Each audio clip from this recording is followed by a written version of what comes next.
that there are 5 levels of communication. I've introduced the first 3, where I would take a couple through, and if you are preparing for your marriage, then I hope you've watched the previous videos where we've seen the first level of communication is the lowest level of trust we invest in another person. It's called cliches. It's where we just exchange just pleasantries, and that's quite all right. That's in fact the basis of civil society. We should do that. And then we've seen as you develop a little bit more trust, you're able to invest more trust in any relationship.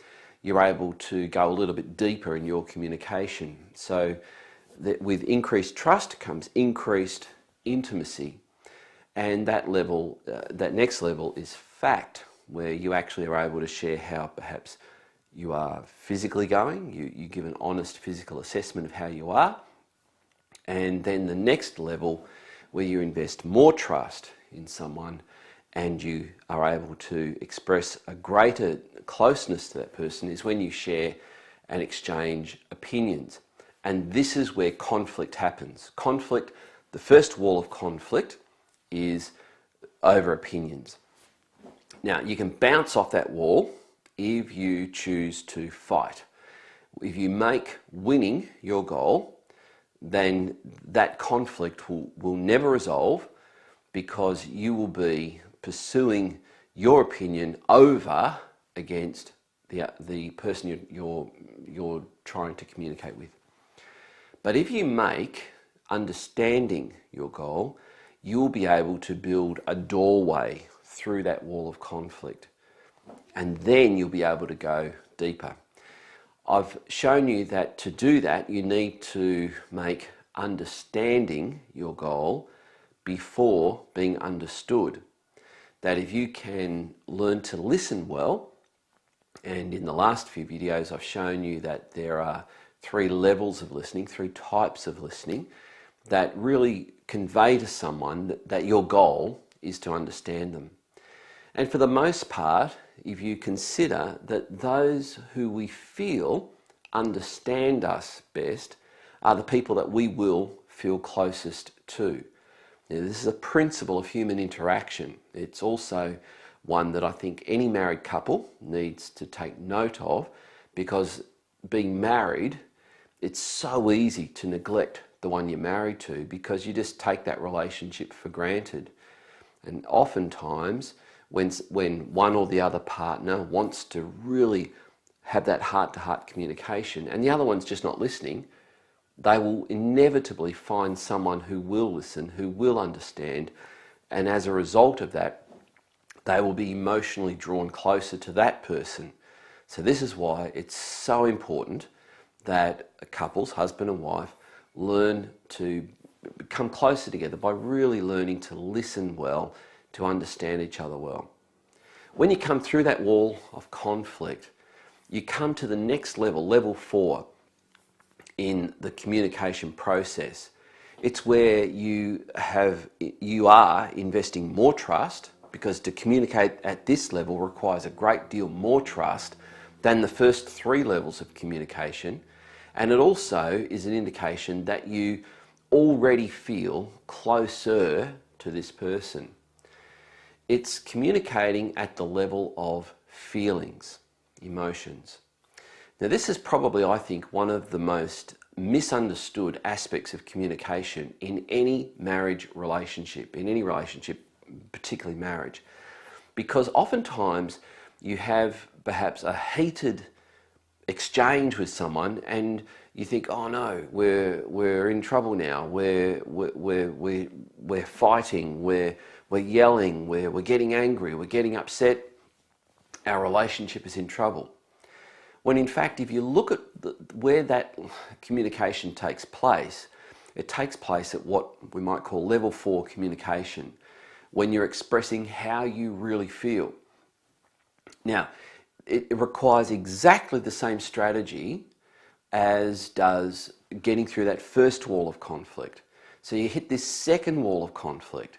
It's the wall of conflict resulting from an exchange of feelings. Now, those feelings can be sad. Those feelings can be actually happy. Those feelings can be frustration. Those feelings might be anger. The important thing is to hear what's being said and why it's being said. So how about I would run a couple through an exchange like this. The husband comes home and says, "Hello dear, I'm home." And the wife says, "Hi." And he says, "How was your day?" And she says, "Fine, thanks." And he says, "Is anything wrong?" And she says, "No." Right there, I would ask the prospective husband, tell me what your wife has just told you. And if he's had any experience in relating to the one he's married to or will be marrying, he will realise something is dramatically wrong. He would realise that she's actually told him a lot, because he would be hearing the emotion, the coldness, the disappointment, the hurt that's coming out of those answers. And this is where I would teach a couple that communication is not about words. In fact, sometimes words get in the way. And we need to be able to learn the language of the other person. And this is the level where we begin to learn the language of the one that we want to spend the rest of our life with. Or if you're already married, you may have already encountered this, and you may already be discovering, my wife, my husband has a language and I'm just now beginning to understand it. So you would employ exactly the same strategy. Seek to understand. So it might be using the principle of seek permission. So it could be that she's preparing dinner. It may be that you have children at this stage, and you might say, "Look, I want to know. I really want to know what's bothering you." That may not be the best time. It may be that, think it through, that the children are put to bed, dinner's done, dishes are washed, whatever it is, where you can say, I just sense that something was bothering you when I came home. Is now a good time to talk about it? And that's a permission question. Can I talk about it? Or can we talk about it? So asking that permission questions is a vital part, as we introduced in the first level of conflict, in beginning to understand how you can negotiate having someone share with you what they're feeling. The next thing is to listen in a different way again. Now, I said there were 3 levels of listening, but this is now taking the next level of listening, where you begin to hear what's being said, even though it may not be reflected in the words. So I give that example, which I hope is pretty obvious. What's the matter? Nothing. Is everything okay? Yes. Are you okay? Yes. Well, that example should be obvious to someone that, okay, she's using the right words, but the emotion's not there, the body language is not there, she's not giving me eye contact. And then by hearing the emotion in something, then you can begin to navigate this. What if the response is obvious? The emotional response is very obvious. You come home, you go, "Hello dear, I'm home," and she goes, "Well, about time." Straight away, you know she's upset. It may not be that you're late. It may be that you're late. That's right now not relevant. The fact that you're hearing emotion tells you that she's actually communicating with you at a level she would not communicate with someone she would ordinarily use cliches with, or even facts, or even opinions. She's now sharing with you what's going on in her heart. So I give a couple in a pre-marriage session, I'll give an example of a conversation that goes like this. You're married, you've been married for a little while, and she says, "I'd really like to have a holiday soon." Now I'll ask the bridegroom-to-be, the groom-to-be, tell me what she's just told you. And often they'll say, well, she wants to have a holiday. Then I'll ask the bride-to-be, the girl, the woman, tell me what you've just told him. And she will generally pick this up pretty quickly, and she'll generally say, I am feeling neglected. I'm feeling like I'm not getting enough time with you. I'm feeling like you're not giving me the attention that I need from our relationship. I want to take you and I want us to go out of the normal distractions of everyday life, and I want to get closer to you, and I want you to give me the attention that you used to give me. And oftentimes the guy will just be astounded. He will just be flabbergasted, and I'll use that as an example to say, this is what I mean by learning to communicate at level 4. You're learning to hear the heart, the emotion, the feelings that is invested in what is being said. Don't worry about the words. The words, as I've said, can sometimes get in the way of really good communication. Listen to the heart. Here's another example. I used this example already in the case of learning to listen and show responsive listening. The wife says to the husband, as he's about to rush out and go to work, I picked up your dirty socks off the floor and I put them in the laundry basket. I actually don't want to do that. Could you, instead of just dropping your dirty laundry on the floor, could you please put it in the laundry basket?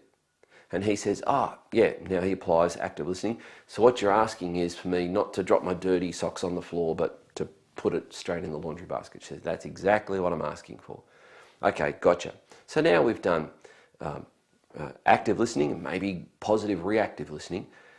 But the next day, he's out the door to work again. And she said, I picked up your dirty laundry again and put it in the laundry basket. You did say that you would put that in the laundry basket instead of just dropping it on the floor. And he says, yeah, I forgot. Sorry, won't happen again. Next day, guess what happens? He's about to go out the door. She says, I had to pick up your dirty laundry again off the floor and put it in the laundry basket. Now, I will turn to the husband and say, now tell me what she's just told you. And the guy will generally say, she's getting a little bit frustrated that I'm not putting my dirty laundry in the laundry basket. I'll then turn to the woman and say, tell me what you have just told him. And she will say something like this: do you love me? Do you respect me? Do you think I'm a person of value? Do you want to treat me as someone who is special, or do you just want to treat me as someone who can just pick up after you like your servant or slave? Maybe you don't really love me. And I've had scenarios where this has played out where the woman has said something like, maybe he's not showing me any respect, and maybe he's not showing me this small act of love anymore because he's already seeing someone else. Most guys will hear that and be absolutely staggered that that's what could be communicated in an instance like that. But this is where, in fact, I've had a situation where that was exactly what was happening, and he was having an affair. That's just a by the way. But this is where we need to learn to listen in a way that hears the heart. So the responsive listening is responding not just to the words, but is responding to the heart behind the words. And this is what I would do with a couple. I then give them another homework. The homework would be, see if you can have an exchange over the next week or two before we meet again. And I want you to write it down and come back and share it with me and show me that you're beginning to hear what's behind things that are being said. Shall we go out for a meal this week? What's she actually asking? Is she asking for food? It's that kind of thing where guys need to tune. I mentioned the idea of dialing up the volume and tuning in the frequency on those old radios. And what I'm asking guys to do now is to take that out of frequency, that out of tune station, and tune it in to the one you're going to spend the rest of your life with, and begin to hear her heart. so that when she gets angry at you, don't throw your hands in the air and think, oh, well, it's, game on, I'm going to retaliate. No. That's never going to resolve the conflict. Begin to hear heart, begin to listen, and to say, it might end up sounding like this. Thank you for sharing that with me. I really appreciate the trust you're showing me in sharing and revealing more of your heart in this matter. I'm going to work hard to get this right. I need your patience in doing this, but I love you and I really want to make you happy, so I'm going to do the best I can to address these issues. That's going to take the steam right out of a heated exchange. So a couple would get that as homework and we would meet again in a week or two, and I trust that you are benefiting from learning how to prepare